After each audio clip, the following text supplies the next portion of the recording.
Hi friends, ಸ್ವಾಗತ story master YouTube ಚಾನಲ್ಗೆ. ಇವತ್ತು ನಾವು ಕಾಡಿನ ಒಳಗೆ ಜನರ ಹೃದಯದಲ್ಲಿ ಭಯ ಹುಟ್ಟಿಸಿದ ಒಬ್ಬ ವ್ಯಕ್ತಿಯ ಬಗ್ಗೆ ಮಾತನಾಡೋಣ. ಅವನ ಹೆಸರು ಕೇಳಿದರೆ ಪೊಲೀಸರಿಗೂ ಬೆಚ್ಚು ಬೀಳುವಂತಹ ಸ್ಥಿತಿ. ಅವನೇ ವೀರಪ್ಪನ್.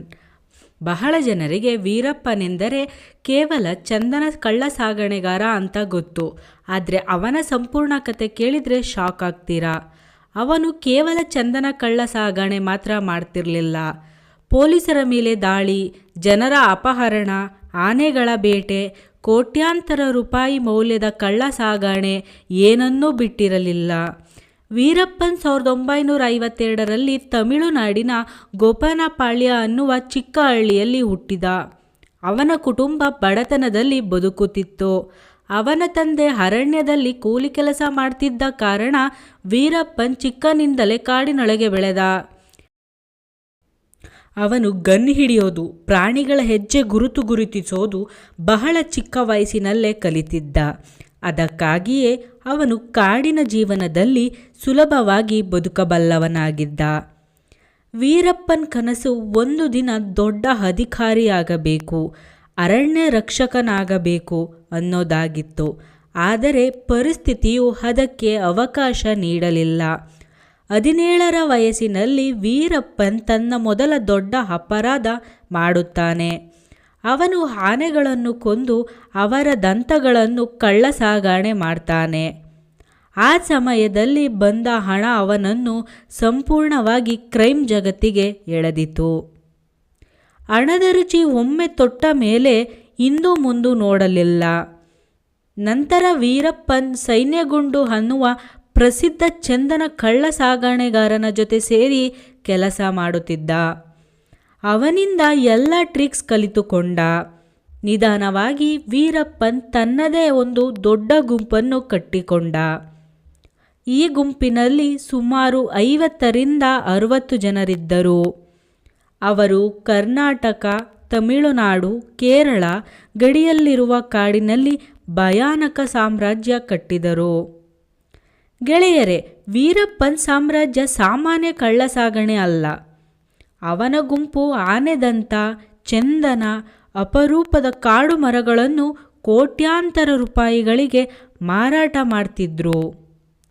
ಒಂದು ಅಂದಾಜಿನ ಪ್ರಕಾರ ಅವನು 100 ಕೋಟಿ ರೂಪಾಯಿಗಿಂತ ಹೆಚ್ಚು ಮೌಲ್ಯದ ಕಳ್ಳ ಸಾಗಣೆ ಮಾಡಿದ್ದ.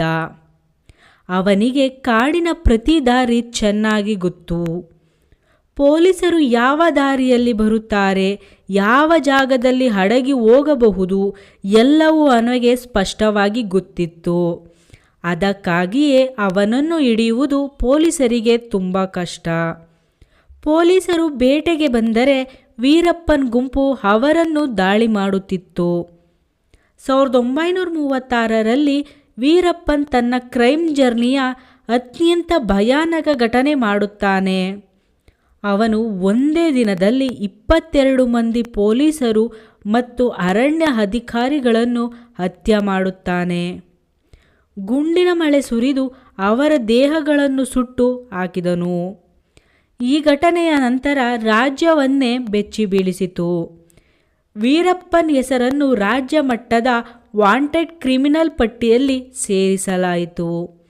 ಅವನನ್ನು ಹಿಡಿಯಲು ಕರ್ನಾಟಕ ಮತ್ತು ತಮಿಳುನಾಡು ಒಟ್ಟಾಗಿ STF ಅಂದರೆ ಸ್ಪೆಷಲ್ ಟಾಸ್ಕ್ ಫೋರ್ಸ್ ರಚಿಸಿತು.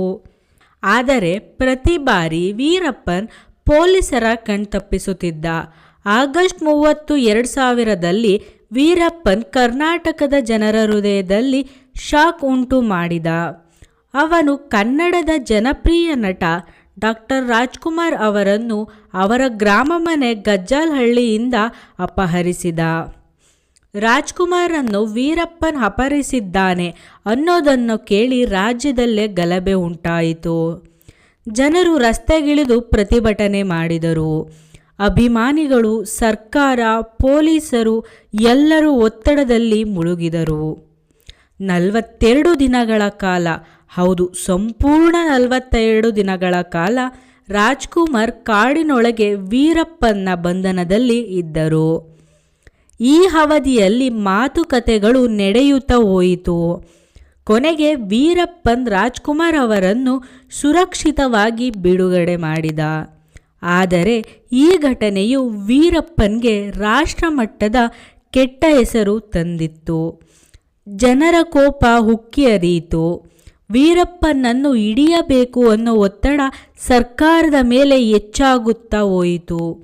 ರಾಜ್ಕುಮಾರ್ ಅಪಹರಣದ ನಂತರ ಪೊಲೀಸರು ವೀರಪ್ಪನನ್ನು ಹಿಡಿಯಲು ಇನ್ನಷ್ಟು ಕಠಿಣ ಕ್ರಮ ಕೈಗೊಂಡರು.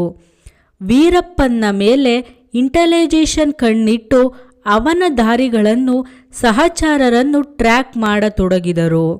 2004ರಲ್ಲಿ ತಮಿಳುನಾಡು STF ಒಂದು ದೊಡ್ಡ ಕಾರ್ಯಾಚರಣೆ ರೂಪಿಸಿತು. ಇದಕ್ಕೆ ಹೆಸರಿಟ್ಟರು ಆಪರೇಷನ್ ಕಕ್ಟಾಸ್ ಫ್ಲವರ್. 2004ರ ಅಕ್ಟೋಬರ್ 18ರ ರಾತ್ರಿ ವೀರಪ್ಪನ್ ತನ್ನ ವೈದ್ಯರನ್ನು ಭೇಟಿಯಾಗಲು ಕಾಡಿನಿಂದ ಹೊರಬಂದ. ಆ ಸಮಯದಲ್ಲಿ STF ಅವನನ್ನು ಬಲೆಗೆ ಸೆಳೆಯಿತು. ಗುಂಡಿನ ಮಳೆ ಸುರಿದು ಅವನು ಮತ್ತು ಅವನ ಸಹಚರರು ಸ್ಥಳದಲ್ಲಿಯೇ ಸಾವನ್ನಪ್ಪಿದ್ದರು. ಅವನ ದೇಹವನ್ನು ಮಡಿಕೇರಿ ರಸ್ತೆಯಲ್ಲಿ ಸಾರ್ವಜನಿಕರಿಗೆ ತೋರಿಸಲಾಯಿತು. ಹೀಗೆ 20 ವರ್ಷಗಳಿಂದ ಜನರ ಹೃದಯದಲ್ಲಿ ಭಯ ಹುಟ್ಟಿಸಿದ ವೀರಪ್ಪನ್ ಕತೆಗೆ ಅಂತ್ಯವಾಯಿತು. ಗೆಳೆಯರೆ, ವೀರಪ್ಪನ್ ಕತೆ ಕೇವಲ ಒಂದು ಕ್ರೈಮ್ ಸ್ಟೋರಿ ಅಲ್ಲ, ಅದು ನಮಗೆ ಒಂದು ಪಾಠ ಕಲಿಸುತ್ತದೆ. ಅಪರಾಧ ಎಷ್ಟು ದೊಡ್ಡದಾದರೂ ನ್ಯಾಯದ ಕೈಯಿಂದ ತಪ್ಪಿಸಲು ಸಾಧ್ಯವಿಲ್ಲ. ಫ್ರೆಂಡ್ಸ್, ವೀರಪ್ಪನ ಬಗ್ಗೆ ನಿಮಗೆ ಯಾವ ವಿಚಾರ ಹೆಚ್ಚು ಶಾಕ್ ನೀಡಿತು ಕಮೆಂಟ್ ಸೆಕ್ಷನಲ್ಲಿ ಬರೆಯಿರಿ. ವಿಡಿಯೋ ಇಷ್ಟವಾದರೆ ಲೈಕ್, ಶೇರ್, ಸಬ್ಸ್ಕ್ರೈಬ್ ಮಾಡಿ. ನಿಮ್ಮ ಸ್ಟೋರಿ ಮಾಸ್ಟರ್ ಚಾನಲ್ಗೆ ಜೊತೆ ಹೀಗೆ ಇನ್ನಷ್ಟು ಆಕರ್ಷಕ ಕಥೆಗಳನ್ನು ಕೇಳ್ತಿರೋಣ.